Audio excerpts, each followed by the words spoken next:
अस्सलाम वालेकुम।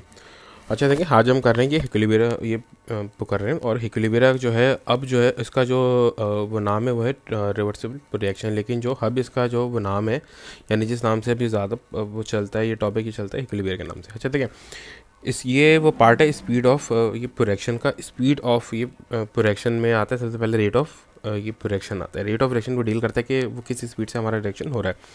इक्विलिब्रियम ये डील करता है कि भाई हमारे पास जो ये प्रोडक्ट है वो कितनी पो मिल रही है, और जितनी पो मिल रही है तो उसको हम किस तरीके से उसको इंक्रीज वो कर सकते हैं। सही। अच्छा, हमारे पास जो है दो टाइप के होते हैं मेजरली, ये प्रोडक्शन होते हैं। एक होता है इरिवर्सिबल, यानी कि हमने ए प्लस बी उसमें एक कंटेनर में डाला, सी प्लस डी हमने टेक आउट वो कर लिया एक ही भगो में। ठीक है, इसको बोलते हैं इरिवर्सिबल रिएक्शन। इक्विलिब्रियम रिएक्शन क्या होता है कि भाई हमने ए प्लस बी डाला है, ठीक है, सी प्लस डी वो बन रहा है। ठीक है, अभी रिएक्शन कंप्लीट हुआ पुनीता कि एट द सेम टाइम हमारे पास जो है बैकवर्ड रिएक्शन भी स्टार्ट हो गया। ठीक है, क्या हुआ है कि ये फॉरवर्ड रिएक्शन तो चल भी रहा था, फॉरवर्ड के साथ साथ ये बैकवर्ड रिएक्शन भी स्टार्ट हो गया। इसको हम बोलते हैं इक्विलिब्रियम। ठीक है, अब जब ये बैकवर्ड रिएक्शन जब ये स्टार्ट ये होता है, तो अभी ये फॉरवर्ड भी चल रहा है और बैकवर्ड भी चल रहा है एक साथ, एक टाइम ऐसा, यानी कि जो ये ए प्लस बी और सी प्लस डी भी बन रहा है और सी प्लस डी भी वो कर रहे हैं आपस में, ये रिएक्शन, और ए प्लस बी भी ये बना रहे हैं। ठीक है, होता है क्या, एक टाइम ऐसा आता है कि जो कंसंट्रेशन है हमारी कांस्टेंट ये हो जाती है। ठीक है, और जैसे यहाँ पर मैंने ये शो किया हुआ है, यहाँ पर हमारे पास 40 ये 40 और 60 पर हमारी ये कंसंट्रेशन क्या हो गई, वो कांस्टेंट हो गई। इसे अब यहाँ पे क्या होता है, ये दोनों की वो कंसंट्रेशन कांस्टेंट क्यों हुई है, क्योंकि जो हमारा रेट था फॉरवर्ड और बैकवर्ड का वो सेम हो गया। अब जब जो रेट है फॉरवर्ड और बैकवर्ड का अगर ये सेम हो गया, तो हमारी ये कंसंट्रेशन भी क्या मतलब हो जाएगी कांस्टेंट, क्योंकि जितना ये आगे की तरफ रिएक्शन ये जा रहे हैं उतना ही पीछे की तरफ भी वो आ रहा है। ठीक है, अच्छा अच्छा, ये इसी तरीके से एक चीज़ होती है, उसको बोलते हैं ली व चैटलियर प्रिंसिपल। ये क्या होता है, ये आपको बोलता है कि भाई अगर आपका इक्विलिब्रियम डीस्टेबलाइज ये हो गया, ख़त्म हो गया ना, किसी एक तरफ रिएक्शन पर चले के पी को ज़्यादा, तो आपको उसको री इस्टेब्लिश करना है। री इस्टेब्लिश कैसे करना है, जो साइड आपकी डिक्रीज़ होगी ना उसको इंक्रीज़ ये करना है आपने। ठीक है, जो साइड आपकी ये डिक्रीज़ हुई है उस साइड को इंक्रीज़ ये करना है आपने। ठीक है, तो जो साइड ये इंक्रीज़ होगी वो खुद ब खुद क्या हो जाएगी, डिक्रीज़ हो जाएगी। इसे अब देखो, ये यहाँ पे जैसे ये कंसंट्रेशन है सही। अब देखो हमारे पास जो इक्विलिब्रियम इस्टेब्लिश था वो था वो किस पे, 40 ये 40 और 60 पे। अब यहाँ पे जो ये क्या हुआ है कि हमारी कंसंट्रेशन हो गई इसकी 65 और 65, यानी रिएक्शन कहाँ से ये वो आ गया, आगे की तरफ आ गया। ठीक है, तो जो हमारे पास वो रेक्टेंट है उनकी क्या हो जाएगी, कंसंट्रेशन डिक्रीज हो जाएगी सही। तो अब ये होगा क्या, हम क्या करेंगे, हम रिएक्शन को पीछे की तरफ ये वो ले आएंगे। ठीक है, हम रिएक्शन को क्या वो करेंगे, पीछे की तरफ हम वो ले आएंगे। ठीक है, हम रिएक्शन को क्या करेंगे, पीछे की तरफ ये पे ले आएंगे, तो क्या होगा, वापस सी प्लस डी से ए प्लस बी बनना स्टार्ट हो जाएगा। जैसे ही ये जो हमारी इक्विलिब्रियम की कंसंट्रेशन थी 40, ये जब ये इस पे आएगा तो हम क्या करेंगे, जो हमने वो स्टेप लिया था उसको रोक देंगे। ठीक है, अब क्या हुआ, वापस ये हमारी जो कंसंट्रेशन थी वो क्या हो गई, वो उसी पे आ गई जो इक्विलिब्रियम की थी, यानी 40 और 60। सही है, अब जो हमने स्टेप लिया था ना टू री इस्टेब्लिश द इक्विलिब्रियम, उसको हम बोलते हैं ये इक्विलिब्रियम शिफ्ट।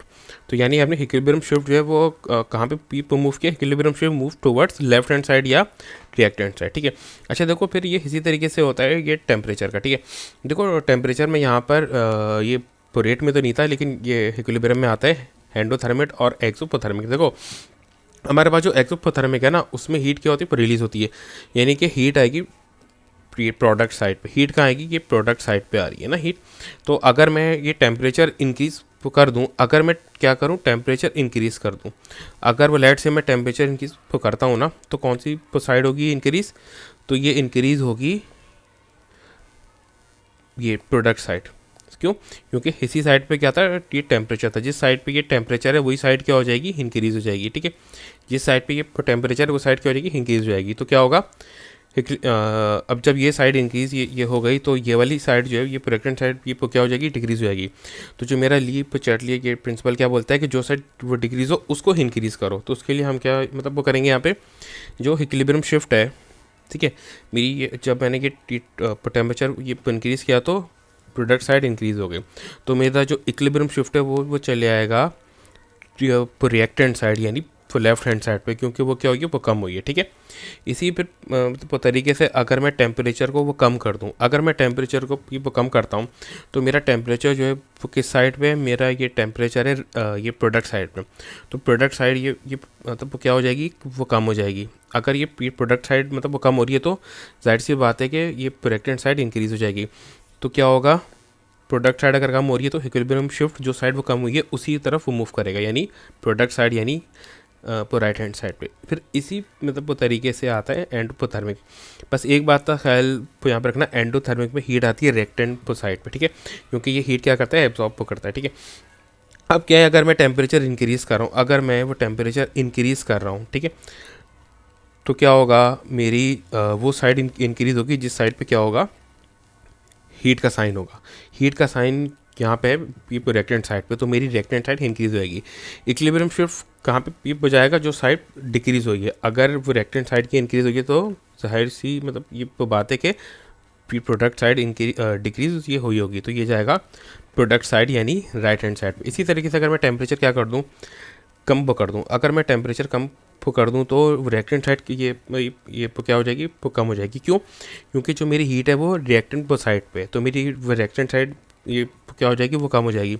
तो मेरा जो ये इक्विलिब्रियम शिफ्ट है वो जाएगा रिएक्टेंट साइड पे। फिर इसी ये तरीके से ये प्रेशर का क्या होता है, देखो प्रेशर का सीधा सा एक रूल है, प्रेशर सिर्फ अप्लाई होता है सिर्फ ये गैसेस के ऊपर। अगर मैं ये प्रेशर इंक्रीज़ कर दूँ ना, अगर प्रेशर वो इंक्रीज़ कर दूँ तो इक्विलिब्रियम शिफ्ट मूव करता है लेदर मोल्स ऑफ गैस की तरफ। ठीक है, गैस के मोल्स, अब जैसे यहाँ पे एक रिएक्शन है, N2 कर रहा है रिएक्शन, वो किससे कर रहा है, 3H वो 2 से, और क्या बना है 2NH3।